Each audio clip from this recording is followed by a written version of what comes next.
Hello बच्चों, welcome to my YouTube channel English Gurukulam.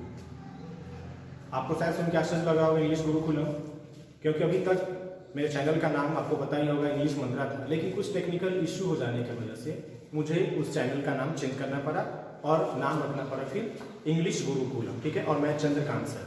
तो आप लोग याद रखिएगा, कंफ्यूज बिल्कुल मत होइएगा, English Gurukulam by Chandrakant sir. ठीक है, तो अभी तक हम लोग क्वेश्चन टैग का 2 पार्ट देख चुके थे। आज हम लोग इसका तीसरा पार्ट और ये आखिरी पार्ट है इसका। ठीक है, मैं चाहता तो इसको 1 या 2 पार्ट में भी खत्म कर सकता था, लेकिन मैंने इसे आराम से पढ़ाया ताकि आपको कंप्लीट कॉन्सेप्ट मिले। कोई जल्दबाजी नहीं है, क्योंकि जल्दबाजी में किया गया काम ज़्यादातर खराब हो जाता है, तो अच्छे से हमें कॉन्सेप्ट मिलेगा। ठीक है, तो आज हम लोग इसका पार्ट 3 देखने जा रहे हैं, तो आप लोग ध्यान से समझिएगा। जैसे रूल नंबर 11, इसमें क्या बोला जा रहा है, आदेश सूचक वाक्य, यानी इंपरेटिव सेंटेंस क्या होता है, जहां पे आदेश वाली बात हो गई, तो वो आदेश वाली बात है, यानी इंपरेटिव सेंटेंस है। तो वैसे सेंटेंस में यदि आग्रह किया जाए, कोई भी काम करने का, करवाने का यदि आग्रह किया जाता है, तो इस प्रकार के टैग में हम लोग want you यूज करेंगे। ठीक है, क्या यूज करेंगे, want you ही यूज करेंगे। जैसे एक एग्जांपल हम लोग देख लेते हैं, मान लीजिए कम इन। ठीक है, तो ये इसी रूल के अनुसार है, तो कम इन का क्या हो जाएगा, जैसा भी रूल में मैंने बताया, तो इसका want you हो जाएगा। कितना आसान है, बिल्कुल प्रैक्टिकल चल रहा है जो भी मैं रूल बता रहा हूं एकदम। ठीक है, ये समझ में आ गया आपको। अब यहां देखिए, किसी से कोई काम करने को कहा जाए या कोई चीज ऑफर करते हुए कहा जाए, हम भी बहुत सारा काम किसी को बोलते हैं, जाओ भाई दरवाजा बंद कर दो, जाओ भाई खिड़की खोल दो, या फिर कुछ ऑफर, क्या चलो थोड़ा सा टी ले लो, कॉफी और ले लो, सलाद और चाहिए, या फिर कोई भी चीज जो खा रहा है या और भी पीने वाला चीज है, जब किसी को ऑफर करते हैं, तो इस प्रकार का जब हम लोग टैग बनाते हैं, तो उसमें हम लोग विल यू या वुड यू दोनों में से किसी का यूज कर सकते हैं, बोथ आर करेक्ट। ठीक है, तो हम लोग इसका कुछ एग्जांपल्स देखने जा रहे हैं। जैसे ऑफर किए, आपके यहाँ फ्रेंड आ गए न्यू ईयर में, तो सोचते हैं चलिए भाई उसको चाय पिला के ही भेज देते हैं। ठीक है, तो हम लोग क्या बोलेंगे उसको, हैव सम टी, थोड़ा सा कॉफी भी पिला देते हैं, भाई फ्रेंड बहुत दूर से आया है, हैव सम टी और कॉफी। ठीक है, मतलब ऑफर हो गया। तो मैंने क्या बताया, ऑफर हुआ तो विल यू या वुड यू दोनों में से आप कोई भी लगा दीजिए, दोनों सही है। तो आप यहाँ पे विल यू या वुड यू दोनों लिखिए और फिर क्वेश्चन मार्क दे दीजिए। ठीक है, हाँ, ये तो ऑफर वाला हो गया। अब ये कोई काम करने को कहा जाए, जैसे क्लोज द विंडो या कुछ भी, ओपन द गेट, इस प्रकार का जब रहेगा, तो इसमें भी हम लोग विल यू या वुड यू। ठीक है, ठीक है, तो हम लोग इसमें विल यू या वुड यू दोनों में से कोई भी लगा सकते हैं, फिर क्वेश्चन मार्क देते हैं, मतलब विल यू या वुड यू, इस कंडीशन पे दोनों सही है। ठीक है, तो 11 12 हो गया। हम लोग 30 रूल देखते हैं। आप लोग जो भी अभी कॉन्सेप्ट बताया गया पार्ट 1 या पार्ट 2 में, और आज पार्ट 3 चल रहा है, तो आप लोग इसका प्रॉपर नोट्स भी बना सकते हैं अपने सुविधा के लिए, और नोट्स बनाने के बाद कोई बुक से आप उसके एग्जांपल्स का प्रैक्टिस भी कर सकते हैं, तो और बेहतर होगा। ठीक है, तो अभी जैसे मैंने इंपरेटिव सेंटेंस के विषय में बताया, तो थोड़ा आप इसे भी देख लीजिए। ठीक है, तो इसे हम लोग देख लेते हैं इंपरेटिव सेंटेंस। जैसे इंपरेटिव सेंटेंस में अब कोई भी सेंटेंस है तो पॉजिटिव भी होगा, निगेटिव भी होगा, बिल्कुल है ना। तो अगर इंपरेटिव सेंटेंस का जो स्टेटमेंट है हमारा, जो इसका स्टेटमेंट है वो अगर पॉजिटिव, ठीक है, अगर हमारा स्टेटमेंट पॉजिटिव होगा, जैसे पीछे भी हम लोग पढ़े हैं, स्टेटमेंट पॉजिटिव होता है तो टैग क्या हो जाता है, निगेटिव हो जाता है।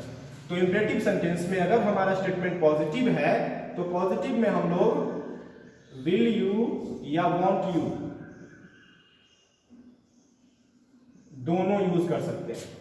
ठीक है, अभी तक हम लोग ये यूज करते थे, लेकिन अब जमाना बदल रहा है, सब चीज अपडेट हो रहा है, तो इसमें अब हम लोग विल यू भी लिख सकते हैं, मतलब दोनों सही है। लेकिन हम लोग इसका ही आदत डालें तो बेहतर है। ठीक है, क्योंकि टैग में तो आप ऐसे लिखिएगा तो गलत हो जाएगा। ठीक है, अगर इंपरेटिव सेंटेंस हमारा निगेटिव हो, तो अगर ये निगेटिव हो जाए तो क्या होगा, जैसे पॉजिटिव में तो दोनों लिखे, लेकिन अगर ये निगेटिव होगा तो उसमें नॉट वाला तो लगेगा नहीं, तो क्या लग जाएगा, केवल विल का काम आपका होगा, तो उसमें हम लोग विल यू ही लिखेंगे। ठीक है, तो याद रखिएगा, यदि इंपेरेटिव सेंटेंस में टैग हमारा स्टेटमेंट हमारा पॉजिटिव हो तो उसका जो टैग होगा वो दोनों पॉजिटिव निगेटिव दोनों में बनेगा। अगर निगेटिव हो तो हम लोग विल यू ही लिखेंगे, ठीक है। तो इसके बाद अब हम लोग रूल नंबर 14 देखने जा रहे हैं, ठीक है।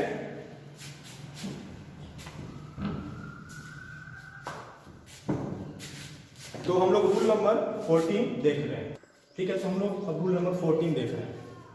वैसे अभी तो क्वेश्चन टैग हम लोग जो भी सेंटेंस का बनाते हैं तो हम लोग देखें कि जो स्टेटमेंट से बनाते हैं तो स्टेटमेंट कौन से फॉर्म में होता है, सब्जेक्ट होता है, वर्ब होता है, प्लस अदर वर्ड्स होता है। और फिर जब हम लोग उसको टैग में चेंज करते हैं तो क्या काम करते हैं, ऑक्सिलियरी वर्ब या फिर हेल्पिंग वर्ब जो आप कहिए, फिर उसके बाद सब्जेक्ट और फिर उसके बाद हम लोग को क्वेश्चन मार्क लगाते हैं। तो कहने का मतलब क्वेश्चन टैग में आपका ज्यादातर जो क्वेश्चन टैग का रूल होता है वो सब सब्जेक्ट बेस्ड होता है। कहने का मतलब यदि आप उसमें सब्जेक्ट पहचान गए तो काफी आराम से बन जाएगा, है कि नहीं। क्योंकि जिस टेंस में होता है उस टेंस में हम कर देते हैं, कोई बड़ी बात नहीं, बस सब्जेक्ट पहचानना होता है। और सब्जेक्ट ही इसमें थोड़ा डिफिकल्ट माना जाता है, लेकिन मैं उसे बहुत आसान करने जा रहा हूं। आप लोग बस पूरा वीडियो ध्यान से देखिएगा, ठीक है।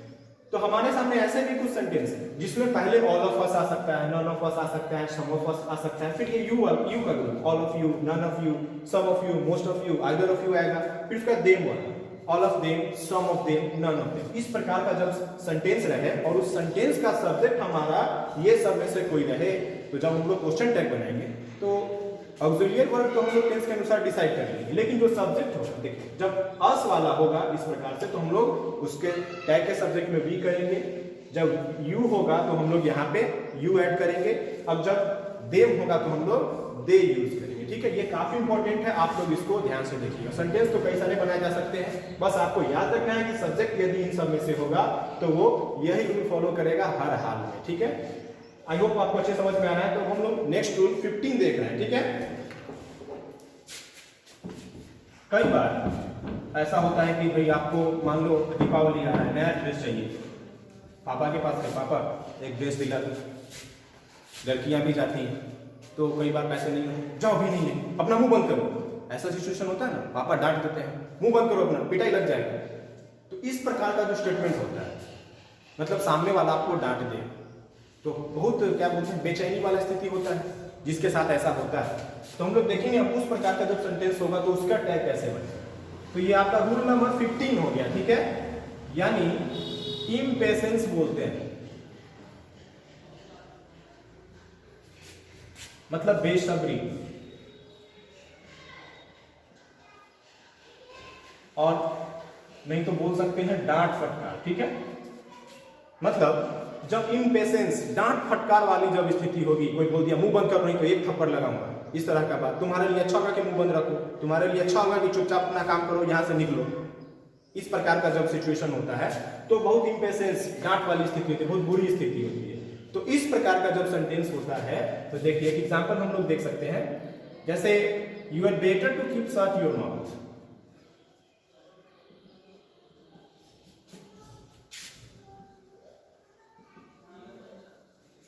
शट योर माउथ, जैसे ज्यादातर सेंटेंस में शट योर माउथ वगैरह ऐसा यूज किया जाता है, इतना लंबा नहीं है लेकिन समझने के लिए मैंने बताया। तुम्हारे लिए अच्छा होगा कि अपना मुंह बंद रखो, बहुत इम्पेशेंस डांट वाली स्थिति आ गई कि नहीं। तो जब इस प्रकार का सेंटेंस हो तो उसका टैग में हम लोग चुपचाप, अब भाई डांट पड़ा हुआ है तो चुपचाप ही ना काम करेंगे, चुपचाप कांट यू हम उसमें लगा देंगे बिना कुछ सोचे, नहीं तो और ज्यादा डांट पड़ जाएगा। तो मतलब इस प्रकार का स्थिति होगा तो हम लोग चुपचाप कांट यू लगा देंगे। तो ये हमारा रूल नंबर 15 है। आई होप आपको अच्छे समझ में आ रहा है, ठीक है। आगे देख रहे हैं, अब हम लोग लेट का रूल देखते हैं, ठीक है। लेट का रूल, जैसे लेट, तो लेट से हम लोग बहुत तरह के वाक्य बनाते हैं, जैसे क्रिकेट, कोई क्रिकेट है, चलो क्रिकेट खेलते हैं, लेट हिम गो, चलो उसे जाने देते हैं। मतलब इस तरह का जब सेंटेंस है तो मतलब जब लेट से आपका सेंटेंस स्टार्ट हो, और यहां पे ध्यान देना है लेट के साथ यदि अस लगा हुआ है, लेटस को हम लोग शॉर्ट में ये भी लिखते हैं ना, आपको तो पता होगा, मैं याद दिला दे रहा हूं, लेटस को लेट्स भी लिखते हैं। लेकिन अगर ये ना रहे, दूसरा कंडीशन कोई रहे, तो मान लीजिए दूसरा कंडीशन कोई रहेगा, यानी ये ऑब्जेक्ट है, या और भी कोई दूसरा चीज है, अब लेट हिम गो ऑब्जेक्ट हुआ, या हर लगा दिए या देम लगा दिए तो वो इधर है। लेकिन जब अस रहेगा तो इस प्रकार के सेंटेंस में जब अस लगा रहेगा तो हम लोग उसका टैग बनाएंगे तो उसमें शैल वी ही यूज करेंगे। ठीक है बच्चों, शैल वी ही यूज करेंगे, अस लगा हुआ है तो। इसको छोड़ करके और जो भी आ गया ऑब्जेक्ट और जो भी आ गया तो हम लोग वहां पे विल यू ही यूज करेंगे। ठीक है, तो अब हम लोग रूल नंबर 17 देखते हैं। तो ये लास्ट आपका रूल नंबर 16। वैसे ये देखा जाए तो रूल नहीं, कॉन्सेप्ट में आपका आता है। अभी तक हम लोग जो भी देखे क्वेश्चन टैग में टेंस पहचानना जरूरी होता है, जो कि सब लोग कर लेते हैं। टेंस सबको आता है, जिनको नहीं आता है उनको तो भाई टेंस पढ़ना पड़ेगा।